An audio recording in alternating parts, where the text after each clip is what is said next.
Everyone, previous video में हमने blood से रिलेटेड उसकी डेफिनेशन और कंपोनेंट ऑफ ब्लड किए थे। इस वीडियो में हम function of blood and diseases related to the blood discuss करेंगे। ठीक है, तो पहला ऑब्जेक्टिव हमारे पास क्या है? Function of blood. ब्लड के बहुत से फंक्शन होते हैं। इंपॉर्टेंट फंक्शन ब्लड के, number 1, transport of nutrition to the tissue. Blood क्या करता है? हमारी बॉडी के हर एक सेल को न्यूट्रिशन प्रोवाइड करता है। कैसे? बॉडी में फूड एंटर होता है in a complex form. Complex form convert होता है सिंपल फॉर्म में within the gastrointestinal tract, जैसे हम डाइजेस्टिव ट्रैक्ट भी कहते हैं। डाइजेस्टिव ट्रैक्ट के डिफरेंट पार्ट होते हैं, लेकिन फाइनली जो डाइजेस्टेड फूड होता है वो कहाँ पहुंचता है? स्मॉल इंटेस्टाइन में। सारा डाइजेस्टेड फूड स्मॉल इंटेस्टाइन में। स्मॉल इंटेस्टाइन से हर एक सेल के पास जो न्यूट्रिशन जाएगी वो कौन लेकर जाएगा? ब्लड। ठीक है। Number 2 function is transport of waste product to the excretory organ for the removal. जैसे वो न्यूट्रिशन सेल तक पहुंचा रहा है तो सेल से वेस्ट प्रोडक्ट लेकर आएगा, और वेस्ट प्रोडक्ट कहाँ पहुंचाएगा? किडनी की तरफ, जो हमारा क्या है? Excretory organ. ओके, अच्छा। Third function is transport of hormone and enzyme. Fourth is regulation of water balance. Fifth is regulation of acid base balance. ठीक है, ये जो 5 फंक्शन है, these are the function of blood, but these are perform by the plasma. Blood का component था plasma. Plasma के ये 3 function है। 6 फंक्शन जो ब्लड का है वो क्या है? Regulation of body temperature. हमारी बॉडी का नॉर्मल टेम्परेचर है, अगर हम फ़ारेनहाइट में देखें तो 98 डिग्री फ़ारेनहाइट, और अगर हम सेल्सियस में देखें तो 37 डिग्री सेंटीग्रेड। ठीक है, इसकी मेंटेनेंस में हमारे ब्लड का मेन रोल होता है। ठीक है। Fourth function is transport of respiratory gases between lung and the tissue. ये फंक्शन जो है ये ब्लड का है, लेकिन ये परफॉर्म होता है, ये कौन परफॉर्म करते हैं? ये रेड ब्लड सेल परफॉर्म करते हैं। रिमेंबर, हमने एक चीज पढ़ी थी, हीमोग्लोबिन का स्ट्रक्चर हमने पढ़ा था। हीमोग्लोबिन में एक आयरन होता है, 4 ग्लोबुलिन चेन होती हैं। ठीक है। आयरन क्या है? आयरन के पास एबिलिटी है कि एक आयरन 4 ऑक्सीजन के साथ बाइंड हो सकता है। ठीक है। अब फॉर एग्जांपल ये हमारे लंग्स हैं, लंग्स से ऑक्सीजन लेकर आनी है तो रेड ब्लड सेल जाएंगे, हीमोग्लोबिन 4 ऑक्सीजन को कलेक्ट करेगा, क्या बन जाएगा? Oxy haemoglobin. ठीक है। अब ऑक्सी हीमोग्लोबिन बन के हीमोग्लोबिन आ रहा है टुवर्ड्स द सेल। अब सेल के पास जब वो पहुंचा तो सेल के पास क्या है? Carbon dioxide. जब वो कार्बन डाइऑक्साइड लेकर आएगा तो अब कार्बन डाइऑक्साइड आयरन कैरी नहीं करेगी, कौन कैरी करेगी? ये ग्लोबुलिन चेन। अब हमारा हीमोग्लोबिन क्या बन जाएगा? Carb amino haemoglobin. ठीक है, ये कार्ब अमाइनो हीमोग्लोबिन दोबारा कहाँ जाएगा? लंग्स के पास जाएगा। ठीक है, तो ट्रांसपोर्ट ऑफ रेस्पिरेटरी गैसेस मतलब कि oxygen and carbon dioxide between lungs and the tissue, it is also a function of blood, but it is perform by the red blood cell. 8th function is defend the body against the foreign invader. ये function है हमारे white blood cell का। Blood का component है, जिसे हम police of the body भी कहते हैं। न्यूट्रोफिल थे, मैक्रोफेजेस थे, जो डायरेक्टली अटैक करते हैं, फेगोसाइटोसिस करते हैं। लिम्फोसाइट्स हैं, बेजोफिल हैं, इजिनोफिल हैं, वो एंटीटॉक्सिन, एंटीहिस्टामिन वगैरह रिलीज करते हैं, जिससे हिस्टामिन रिलीज करते हैं, जिससे वो इन्वेडर के अगेंस्ट वर्क करता है और बॉडी को प्रोटेक्शन प्रोवाइड होती है। ठीक है। 9th function is protection against its own loss. ये फंक्शन इस तरीके से हम समझें कि अगर हमें कोई कट लगता है तो हमारी एकदम से ब्लीडिंग होती है, लेकिन कुछ टाइम के बाद वो ब्लीडिंग रुक जाती है, वहाँ एक क्लोट बन जाता है। क्लोट क्यों बनता है? Due to the platelets. तो this function is perform by the platelets. तो these are the 9 main function of the blood. ठीक है। Now next objective is diseases related to the blood. Disease पढ़ने से पहले हमें normal amount of red blood cell, white blood cell and platelets पता होना चाहिए, और दूसरा हमें 2 वर्ड का डिफरेंस पता होना चाहिए, एक साइन और एक वर्ड है सिम्टम। ये दोनों लगते सिमिलर हैं, लेकिन इनका मेडिकल स्टडीज में या मेडिकल पॉइंट ऑफ व्यू से मैंने देखे तो इन दोनों वर्ड में बहुत बड़ा डिफरेंस है। तो डिजीज डिस्कस करने से पहले हमें इनका डिफरेंस पता होना चाहिए, और हमें normal amount of red blood cell, white blood cell and platelets पता होना चाहिए। So this is the chart which showing the normal amount of blood cell type. Red blood cell normally men में ज़्यादा होते हैं, 4.5 to 6.0 मिलियन पर microlitre. Women में as comparison कम होते हैं, 4 to 5। WBCs और ल्यूकोसाइट्स दोनों इक्वल होते हैं 4000 to 11,000, 4000 to 11,000। प्लेटिलेट्स भी मैन एंड वुमेन दोनों में इक्वल होते हैं 150 to 450,000 पर माइक्रोलीटर, दोनों इक्वल होते हैं। हीमोक्रेट देखें, what is haematocrit? The volume of the red blood cell within the blood, उसे हम कहते हैं हीमोक्रेट। हीमोक्रेट जो होता है, अब जाहिर बात है ये रेड ब्लड सेल का टोटल वॉल्यूम है, तो मैन में रेड ब्लड सेल ज्यादा है तो इनका हीमोक्रेट भी ज्यादा होगा, तो इनका हीमोक्रेट है 42% to 50%, और वुमेन का है 36% to 45%। हीमोग्लोबिन मैन में कितना होता है 14 to 17 ग्राम, एंड वुमेन में कितना होता है 12 to 15 ग्राम। हमें क्या याद रखना है? आप भले हीमोक्रेट याद ना रखें, आप ये चारों चीजें याद रखें, रेड ब्लड सेल की अमाउंट, व्हाइट ब्लड सेल की अमाउंट, प्लेटलेट्स की अमाउंट एंड हीमोग्लोबिन की अमाउंट। ठीक है, अब दूसरी चीज हमें क्या डिस्कस करनी है? What is difference between sign and symptom. Medical point of view से अगर हम देखें, जब भी हमारे पास कोई पेशेंट आता है और वो कहता है कि मुझे सर में दर्द है, मुझे वॉमिटिंग हो रही है, मुझे नोजिया हो रहा है, मतलब फीलिंग ऑफ वॉमिटिंग, तो ये पेशेंट जो हमें आके कंप्लेन बता रहा है ना, ये है सिम्टम। ठीक है, लेकिन एज अ डॉक्टर हम क्या करेंगे? हम उसके आइज चेक करेंगे, उसका टंग चेक करेंगे, मतलब टॉर्च से जैसे चेक करेंगे। इसके अलावा हम उसका बीपी चेक करते हैं, पल्स चेक करते हैं, तो हम ये क्या फाइंड कर रहे होते हैं? हम साइन देख रहे होते हैं। तो सिम्टम क्या होता है? जो हमें पेशेंट बताए। साइन क्या होता है? जो डॉक्टर देखे। ठीक है, so this is the difference between sign and symptom. चलें, अब हमारा नेक्स्ट ऑब्जेक्टिव क्या है? Diseases related to the blood. तो हम कौन कौन सी डिजीजेस डिस्कस करेंगे, हम ये देख लेते हैं। हम anaemia, thalassaemia, sickle cell anaemia, leukaemia, polycythaemia and haemophilia discuss करेंगे। तो number 1 disease is anaemia. Anaemia क्या है? Anemia basically it is a condition in which there is a deficiency of red blood cell or we can say hemoglobin in the body। ऐसी condition जिसमें हमारी body के अंदर red blood cell count कम हो जाए, इस कंडीशन को हम क्या कहते हैं? एनीमिया। तो एनीमिया के कॉजेस क्या हैं? एनीमिया क्यों होता है? रेड ब्लड सेल क्यों कम होते हैं? Number 1 cause is increase iron demand. अब आयरन की क्या बात हो गई? आयरन की ये बात है कि हम हीमोग्लोबिन, रेड ब्लड सेल का मेन कंपोनेंट क्या है? हीमोग्लोबिन। हीमोग्लोबिन बनाने के लिए हमें क्या चाहिए? आयरन। आयरन ही है ना जो ग्लोबुलिन चेन को अपने साथ बाइंड रखेगा। ठीक है, अब जब बॉडी में आयरन की डिमांड इंक्रीज है during pregnancy, during growth, iron की बॉडी में नीड ज्यादा होती है, तो आयरन जो होगा वो हीमोग्लोबिन की फॉर्मेशन के लिए नहीं बचेगा। जब आयरन नहीं होगा तो हीमोग्लोबिन नहीं बनेगा, और हीमोग्लोबिन नहीं बनेगा तो रेड ब्लड सेल नहीं बनेंगे, रेड ब्लड सेल कम हो जाएंगे, तो इस कंडीशन को हम क्या कहेंगे? एनीमिया। ठीक है, अच्छा, ये एनीमिया जो आयरन की डेफिशिएंसी की वजह से हो रही है, इस एनीमिया को हम क्या कहेंगे? Iron deficiency anaemia. There are different types of anaemia according to their cause. दूसरा कॉज एनीमिया का क्या है? Increase blood loss. अगर एक्सेसिव ब्लीडिंग होती है, फॉर एग्जांपल हैवी मेंस्ट्रुएशन में, या अगर हमारे डाइजेस्टिव ट्रैक्ट के अंदर कोई कंडीशन है जैसे गैस्ट्राइटिस है, अल्सर है, तो इस कंडीशन में ब्लीडिंग बहुत ज्यादा होती है, तो रेड ब्लड सेल काउंट कम हो जाता है, तो that can also lead to the anaemia. Third और मेन इंपॉर्टेंट कॉज क्या है? जीन म्यूटेशन या जेनेटिक कंडीशन। अगर जीन में ही एबनॉर्मलिटी है, वो जीन जो हीमोग्लोबिन को रेगुलेट कर रहा है, अगर उसमें ही एबनॉर्मलिटी है तो हीमोग्लोबिन हमारा बनेगा लेकिन एबनॉर्मल बनेगा, और एबनॉर्मल बनेगा तो वो नॉर्मल काम नहीं करेगा और वो अल्टीमेटली एनीमिया करवाएगा। ठीक है, आगे जो हम 2 डिजीज डिस्कस करने जा रहे हैं ना, एक थैलेसीमिया और एक सिकल सेल एनीमिया, ये बेसिकली ये एनीमिया ही है, लेकिन ये एनीमिया जेनेटिक कॉज की वजह से होती है। ठीक है, अच्छा, अब अगर एक एनीमिक पेशेंट हमारे पास आ रहा है तो वो कैसे प्रेजेंट करेगा?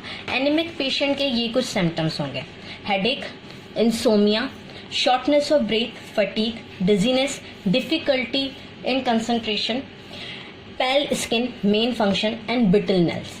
ठीक है, ये आप देखें, ये हमारा नॉर्मल ब्लड है। नॉर्मल ब्लड में हमें व्हाइट ब्लड सेल नॉर्मल नजर आ रहे हैं, रेड ब्लड सेल हमें ज्यादा नजर आ रहे हैं। ठीक है, एनीमिक पेशेंट में आप देखें, एनीमिया का ब्लड देखें तो आप इस फिगर में देखें, व्हाइट ब्लड सेल जितने थे नॉर्मल है, लेकिन रेड ब्लड सेल का काउंट कम है, तो ये क्या शो कर रहा है? एनीमिया। ठीक है,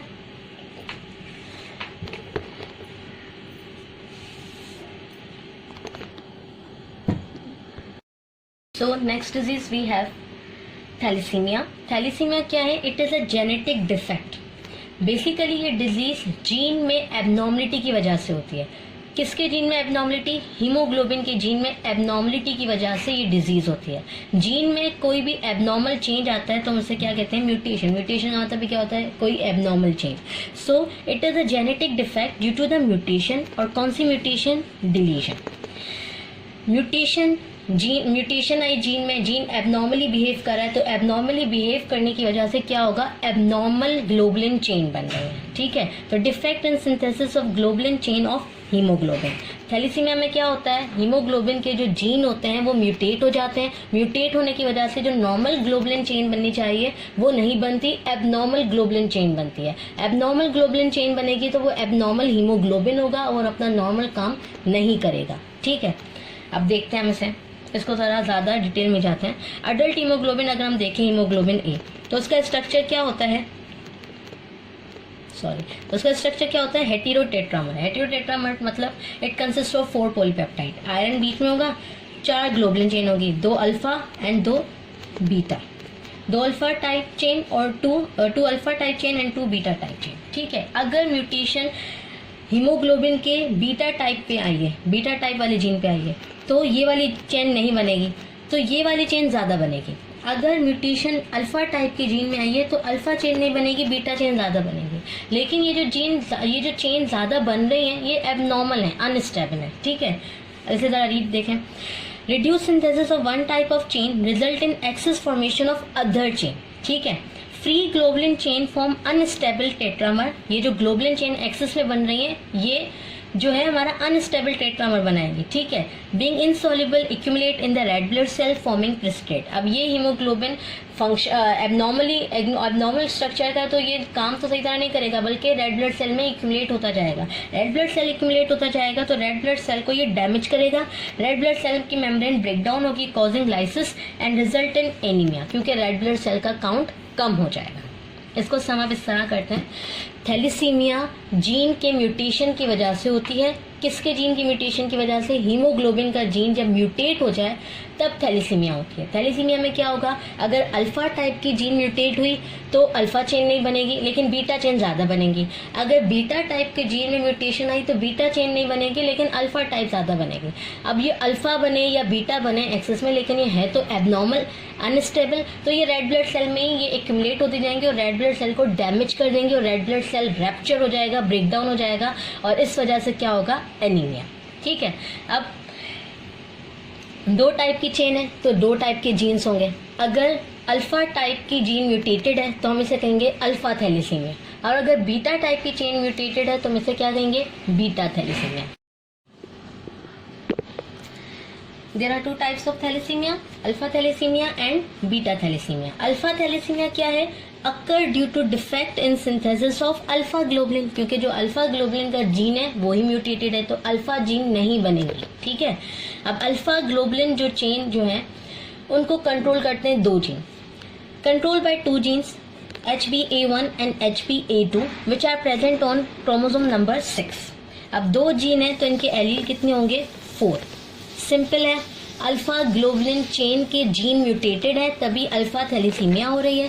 अल्फा जो ग्लोबुलिन चेन है वो 2 जीन कंट्रोल करते हैं। ठीक है, HBA1 एंड HBA2 जो क्रोमोसोम नंबर 16 पे प्रेजेंट है। 2 जीन है, इनके एलील कितने हैं? 4। अगर डिफेक्ट 2 एलील में आता है, if the defect in 2 allele, तो ये होगा अल्फा थैलेसीमिया माइनर। अगर डिफेक्ट 3 एलील्स में आता है तो patient will present with anaemia definitely. फिर एनीमिया के सिम्टम्स आएंगे pale skin, jaundice and hepatosplenomegaly, enlargement of liver and spleen. ठीक है, अगर डिफेक्ट 4 ही एलील में है तो foetus will not survive, foetus की डेथ हो जाएगी। ठीक है, next There are 2 types of thalassemia, alpha thalassemia and beta thalassemia. Alpha thalassemia क्या है? Occur due to defect in synthesis of alpha globulin, क्योंकि जो अल्फा ग्लोबुलिन का जीन है वो ही म्यूटेटेड है तो अल्फा जीन नहीं बनेगी। ठीक है, अब अल्फा ग्लोबुलिन जो चेन जो है उनको कंट्रोल करते हैं 2 gene, control by 2 genes HBA1 and HBA2 which are present on chromosome number 6। अब 2 जीन है तो इनके एलील कितने होंगे? 4। सिंपल है, अल्फा ग्लोबुलिन चेन के जीन म्यूटेटेड है, तभी अल्फा थैलेसीमिया हो रही है। अल्फा जो ग्लोबुलिन चेन है वो 2 जीन कंट्रोल करता है, ठीक है, HBA1 एंड HBA2 जो क्रोमोसोम नंबर 16 रिप्रेजेंट है।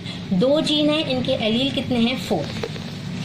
अगर डिफेक्ट 2 एलील में आता है, if the defect in 2 allele, तो ये होगा अल्फा थैलेसीमिया माइनर। अगर डिफेक्ट 3 एलील्स में आता है तो patient will present with anaemia definitely. फिर एनीमिया के सिम्टम्स आएंगे pale skin, jaundice and hepatosplenomegaly, enlargement of liver and spleen, ठीक है। अगर डिफेक्ट चारों ही एलील में है तो foetus will not survive, foetus की डेथ हो जाएगी, ठीक है। Next is of beta globulin chain. Beta globulin chain नहीं बनती। बीटा ग्लोबुलिन चेन क्यों नहीं बन रही? Because the gene which is controlling it is HBB gene which is present on 11th number of chromosome is mutated. 11th number of chromosome पे एक single gene present है जिसे हम कहते हैं HBB जीन। ये HBB जीन कंट्रोल करती है बीटा चेन की सिंथेसिस को और ये म्यूटेटेड है तो बीटा चेन नहीं बनेगी, लेकिन याद रहे अल्फा चेन एक्सेस में बनेगी, that leads to the anaemia, ठीक है। So the beta thalassaemia can cause anaemia, pale skin, cardiac enlargement, skeletal deformities and the hepatosplenomegaly, enlargement of liver and the spleen, ठीक है। Severity of beta thalassemia depends on nature of mutation. Mutation के nature के ऊपर depend करता है कि beta thalassaemia major होगा या माइनर होगा। If the prevent formation of beta chain, mutation gene में इतनी है कि वो बीटा चेन की फॉर्मेशन ही नहीं होने दे रहा, सिंगल चेन भी बीटा चेन की नहीं बन रही, 2 हैं, एक भी नहीं बन रही, तो ये होगा बीटा थैलेसीमिया माइनर। ये सीवियर फॉर्म है और इसका ट्रीटमेंट, इसकी रेमेडी सिर्फ यही है कि रैपिड ब्लड ट्रांसफ्यूजन, ठीक है। If allow some beta chain formation, अगर जीन म्यूटेटेड है लेकिन एक चेन बन रही है, एक नहीं बन रही है, ठीक है, तो ये होगा beta thalassaemia minor and it is less severe. What is the treatment option for beta thalassaemia? Overall thalassaemia is regular blood transfusion, bone marrow transplant, medication and supplements, ठीक है। Now you can see this normal blood है हमारा, red blood cell की shape देखें, ठीक है। Thalassaemic blood देखें अगर, तो malform red blood cell है, इनकी शेप देखें अल्टर्ड है क्योंकि हीमोग्लोबिन ही एबनॉर्मल है, तो वो रेड ब्लड सेल की शेप को भी अल्टर्ड कर देगा, एबनॉर्मल कर देगा। एबनॉर्मल करने की वजह से अब हीमोग्लोबिन जो हमारा एबनॉर्मल है तो उसकी ऑक्सीजन कैरिंग कैपेसिटी भी कम हो जाएगी, तो रेड ब्लड सेल अपना नॉर्मल फंक्शन नहीं कर पाएंगे और पेशेंट लीड्स टू एनीमिया, ठीक है। Next disease we going to discuss is sickle cell anaemia, जिसको हम सिकल सेल डिजीज भी कहते हैं। सिकल सेल डिजीज या सिकल सेल एनीमिया, पहले सिंपल हम इसके नाम को देख लेते हैं। सिकल सेल डिजीज इसे क्यों कहते हैं? क्योंकि इसमें सिकल सेल बनते हैं, सिकल सेल इस शेप की होता है, ठीक है। अच्छा, इस डिजीज को हम सिकल सेल एनीमिया क्यों कह रहे हैं? क्योंकि सिकल सेल बनने की वजह से एनीमिया हो रहा है, ठीक है। इसको थोड़ा आगे चल के डिस्कस करूंगी। बेसिकली इसका इंट्रोडक्शन देखें तो it is a genetic disease of red blood cell which can lead to the anaemia. It is cause due to the defective haemoglobin. Haemoglobin का स्ट्रक्चर इस पे भी डिफेक्टेड है, इस वजह से ये सिकल सेल एनीमिया हो रहा है। क्या है?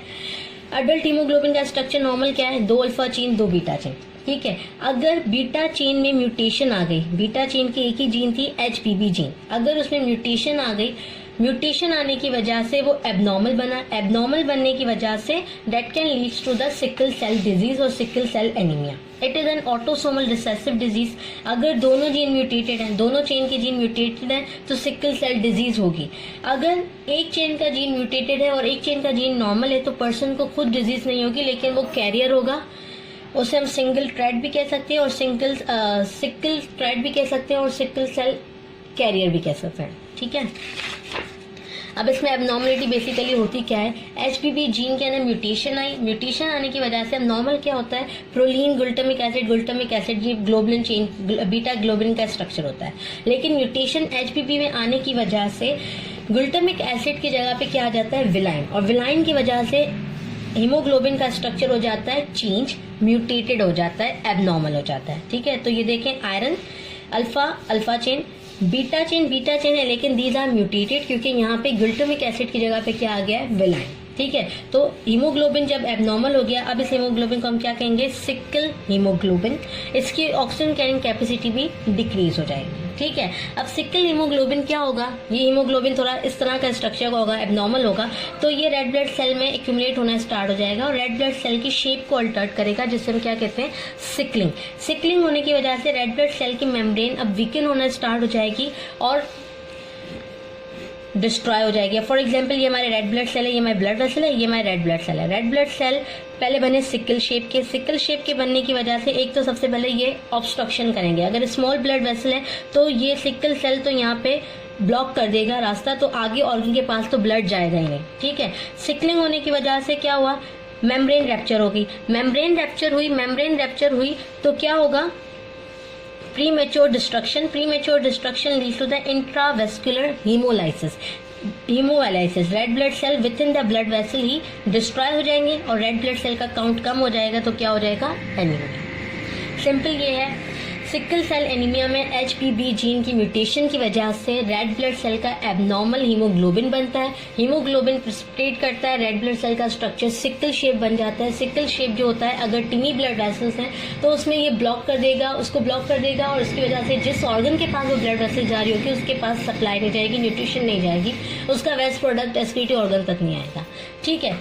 विद इन ब्लड वेसल इसके अंदर होता क्या है कि सिकलिंग होती है, सिकल सेल जो होता है वो उसकी मेम्ब्रेन वीकेंड होगी तो ये रैप्चर हो जाएगा, रैप्चर होने की वजह से red blood cell leak out हो जाएंगे within the blood vessel, जिसे हम क्या कहते हैं, इंट्रावेस्कुलर हीमोलाइसिस हो गई, red blood cell break down हो गई तो normal red blood cell count कम हो गया, तो सिकल सेल डिजीज एनीमिया करवा रहा है, तो इस वजह से sickle cell disease is also known as sickle cell anaemia. Clear? अच्छा, next disease we have leukaemia. Leukaemia it is a disorder of the white blood cell. हमने एनीमिया किया, हमने थैलेसीमिया किया, हमने सिकल सेल एनीमिया किया, ये तीनों diseases जो थी वो रेड ब्लड सेल की थी। Leukaemia is the disease of white blood cell. इसकी डेफिनेशन देख लेते हैं, malignant disorder of haematopoietic tissue, जिसे हम स्टेम सेल भी कहते हैं, जो हमने डिस्कस किए थे, ये उसकी कंडीशन है।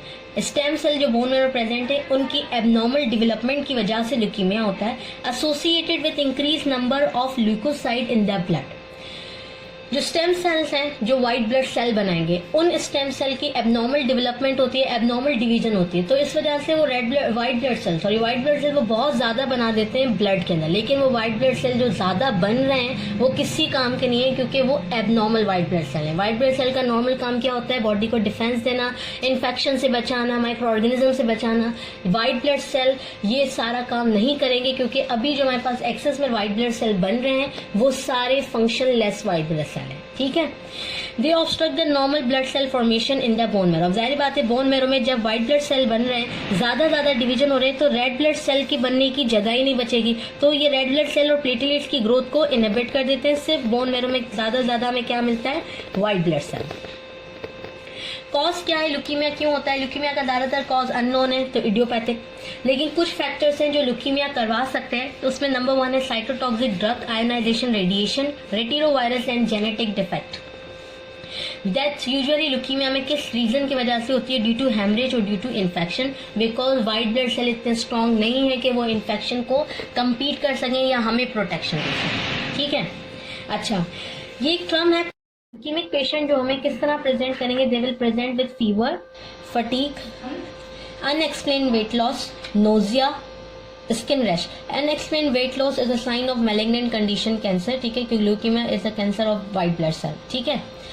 अच्छा, ट्रीटमेंट ल्यूकीमिया का क्या है? स्टेम सेल ट्रांसप्लांटेशन या बोन मैरो ट्रांसप्लांटेशन कह सकते हो, chemotherapy and radiotherapy. Normal blood देखें हम, ठीक है, तो उसमें हमें white blood cell, red blood cell सब नॉर्मल नजर आ रहे हैं, मतलब उनकी जो नॉर्मल अमाउंट है उसमें नजर आ रहा है। लेकिन आप ल्यूकीमिया में देखोगे रेड ब्लड सेल कम है, व्हाइट ब्लड सेल ज्यादा है, ठीक है।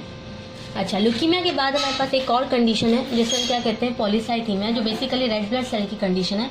Polycythaemia is opposite to the anaemia. Anaemia में क्या हो रहा था, रेड ब्लड सेल कम हो रहे थे, लेकिन पॉलीसाइथीमिया में क्या होगा, रेड ब्लड सेल का काउंट ज्यादा होगा। रेड ब्लड सेल बॉडी में ज्यादा होंगे तो हीमोक्रेट बॉडी में ज्यादा होगा।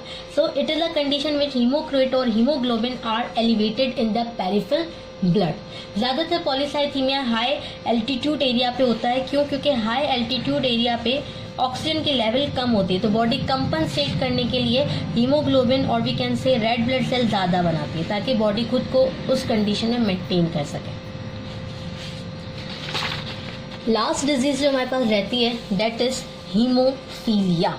हीमोफीलिया क्या है? Haemophilia is basically a disease in which the ability of a blood to clot is lost या is reduced. A condition in which the ability of a blood to clot is severely reduced, causing the sufferer to bleed severely from even a slight injury. ठीक है, cut लगेगा, clot बन जाता है, लेकिन उसका clot नहीं बनेगा, उसकी एक्सेसिव ब्लीडिंग भी हो सकती है। तो इस कंडीशन को हम क्या कहते हैं? हीमोफीलिया। हीमोफीलिया बेसिकली क्यों होता है? It is mainly occur due to the hereditary lack of coagulation factor, और मेनली कौन सा फैक्टर? फैक्टर 8। कोगुलेशन फैक्टर्स क्या होते हैं? कोगुलेशन फैक्टर बेसिकली ये प्रोटीन्स होती हैं जो हमारी प्लेटिलेट्स की एग्रीगेशन में रोल प्ले कर रही होती है। प्लेटिलेट्स का काम क्या होता है? क्लोट बनाना। ठीक है, तो प्लेटिलेट्स तो ब्लड के अंदर प्रेजेंट है। प्लेटिलेट्स को उस एरिया पे लेकर आना जहाँ इंजरी है, ये किसका काम है? कोगुलेशन फैक्टर का काम है। ज्यादातर फैक्टर 8 की डेफिशिएंसी की वजह से हीमोफीलिया होता है। ठीक है, अच्छा, नॉर्मल ब्लड वेसल है, हेमरेज हुआ, हेमरेज होने के बाद क्या होगा? क्लोटिंग स्टार्ट हो जाएगी, क्योंकि कोगुलेशन फैक्टर्स हैं तो वो प्लेटिलेट की एग्रीगेशन करवाएंगे और क्लॉट फॉर्मेशन हो जाएगी, ब्लीडिंग स्टॉप हो जाएगी। लेकिन अगर हीमोफिलिक पेशेंट है, हीमोफीलिया है उसे, तो नॉर्मल ब्लड वेसल में अगर इंजरी आती है तो there will be the haemorrhage. Haemorrhage के बाद कोगुलेशन फैक्टर को एक्टिव होना चाहिए और प्लेटिलेट्स को आना चाहिए और क्लॉट बनाना चाहिए, लेकिन इस पर्सन को हीमोफीलिया है। हीमोफीलिया मतलब इसके अंदर कोगुलेशन फैक्टर की डेफिशिएंसी है, तो there will be the no platelet aggregation, तो there is an inability to clot, continuous bleeding रहेगी। ठीक है, तो ये सारा डिजीजेस के हिसाब से था। अब हम कुछ एमसीक्यूज डिस्कस करते हैं, जिसका आंसर आप विद इन सेकेंड अपने माइंड में बना लीजिएगा। ठीक है, पहला एमसीक्यू हमारे पास क्या है? Which of the following is not related to the blood? Number 1 option is haemophilia, thalassaemia, leukaemia और dyspepsia. Remember, not related, so correct answer is dyspepsia. ठीक है, क्योंकि अभी हमने पढ़ा हीमोफीलिया प्लेटिलेट से रिलेटेड, कोगुलेशन फैक्टर से रिलेटेड डिजीज है, thalassaemia red blood cell, leukaemia white blood cell. Dyspepsia जो है, dyspepsia is a condition related to the stomach within our gastrointestinal tract, तो ये ब्लड से रिलेटेड नहीं है। ठीक है, नेक्स्ट एमसीक्यू हमारे पास क्या है? What is the name of iron containing protein present in the red blood cell? Hemokinin, pyrate, myoglobin, hemoglobin. Perfect. Hemoglobin is the correct answer. Myoglobin is the protein present within the muscle. तो हमारा correct answer क्या है? Hemoglobin. Next MCQ is, these are irregular nucleated cell and are destroyed within the few hours, 20 to 30 hours. तो ये क्या है? Leucocyte, erythrocyte, platelets या all of them? Leucocyte is the correct answer, क्योंकि हमें पता है रेड ब्लड सेल, प्लेटिलेट्स दोनों के पास न्यूक्लियस नहीं होता। हाँ, रेड ब्लड सेल बाइकॉन्केव इनकी परफेक्ट शेप है, प्लेटिलेट्स की कोई शेप नहीं होती, लेकिन इनके पास न्यूक्लियस नहीं होता है। न्यूक्लियस भी हो, इरेगुलर शेप भी हो, और लाइफ स्पेन तो वो खुद बता रहा है, तो ये आंसर करेक्ट इसका क्या होगा? ल्यूकोसाइट। तो leucocyte is the correct answer. अब कुछ कुछ क्वेश्चंस मैं आपसे डिस्कस करती हूँ जो मैंने पास्ट पेपर से कलेक्ट किए थे। एक शॉर्ट आंसर था, where are the red blood cell and white blood cell form, what is their life span? तो आपको सिंपल इसका यही आंसर देना है, red blood cell are form within the bone marrow, white blood cell are also form within the bone marrow, but it is also form within the thymus, spleen and lymph node as well. Thymus में maturation होती है। ठीक है, what is their life span? Red blood cell का arrow लगा के 120 days and white blood cell की कितनी होती है? 20 to 30 आवर्स। एक और क्वेश्चन क्या था, what is the police of the body and why it is called सो? तो पुलिस ऑफ द बॉडी हमारी क्या है? वाइट ब्लड सेल, और हम उन्हें क्यों कहते हैं? क्योंकि ये हमारी बॉडी में डिफेंस प्रोवाइड करती है अगेंस्ट द फॉरेन बॉडी। एक लॉन्ग क्वेश्चन था, what are corpuscle, how do they differ in shape, size, number, function. तो ये तो हमारा पूरा समरी ही हो जाएगी ब्लड की, ठीक है।